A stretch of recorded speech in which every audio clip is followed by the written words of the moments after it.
మీకు గనక hair fall problem ఉంటే మీరు ఖచ్చితంగా మీ బాడీ గురించి మీరు కొన్ని విషయాలను అర్థం చేసుకోవాలి. నంబర్ 1 ఏంటి అంటే మీకేమన్నా హార్మోనల్ ఇంబాలెన్సెస్ ఉన్నాయా? థైరాయిడ్ గాని, పీసీఓడీ గాని, పీసీఓఎస్ గాని ఇంకా ఎలాంటి హార్మోనల్ ఇంబాలెన్సెస్ ఉన్నా హెయిర్ ఫాల్ అనేది ఒక మేజర్ సింప్టమ్‌గా ఉంటుంది. సో, ఇలాంటివి మీకేమైనా ఉన్నాయా అనేది చెక్ చేసుకోండి. నంబర్ 2 మీ వైటమిన్ డి డెఫిషియన్సీ ఉన్నా సరే మీరు ఇంత హెయిర్ ఫాల్ అనేది జరుగుతూ ఉంటుంది.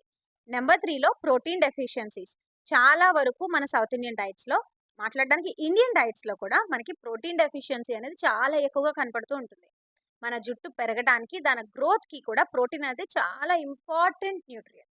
ఆ న్యూట్రియంట్‌లో డెఫిషియన్సీస్ ఉన్నా సరే మీకింతలా హెయిర్ ఫాల్ అనేది జరుగుతూ ఉంటుంది.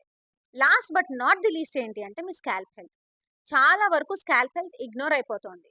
చాలా మందికి డాండ్రఫ్ అనే ప్రాబ్లమ్ ఉంటోంది. దాన్ని ఇగ్నోర్ చేస్తూ డిలేడ్‌గా హెయిర్ వాష్ చేస్తే మంచిది. జుట్టు ఊడకుండా ఉంటుంది. షాంపూస్ ఎన్ని సార్లు పెట్టాలి అనే ఆలోచనతోటి స్కాల్ప్ హెడ్జెస్‌ని కరెక్ట్‌గా మెయింటైన్ చేయరు. ఎప్పుడైతే ఈ స్కాల్ప్ హెల్త్ అనేది కరెక్ట్‌గా మెయింటైన్ అవ్వదో, మన హెయిర్‌కి మ్యానుఫ్యాక్చరింగ్ ప్లేస్ స్కాల్ప్ అనేది.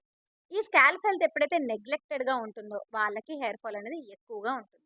ఐ హోప్ మీకు ఈ టిప్స్ అన్నీ హెల్ప్‌ఫుల్‌గా ఉంటాయని. అండ్ ఆల్సో మీ ప్రతి ఫ్రెండ్‌కి ఫార్వర్డ్ చేయండి. ఎందుకంటే నాకు తెలుసు చాలా మందికి హెయిర్ ఫాల్ ప్రాబ్లమ్ ఉంది. మీ ప్రతి ఫ్రెండ్‌కి కూడా ఉండే ఉంటుంది. Thank you so much.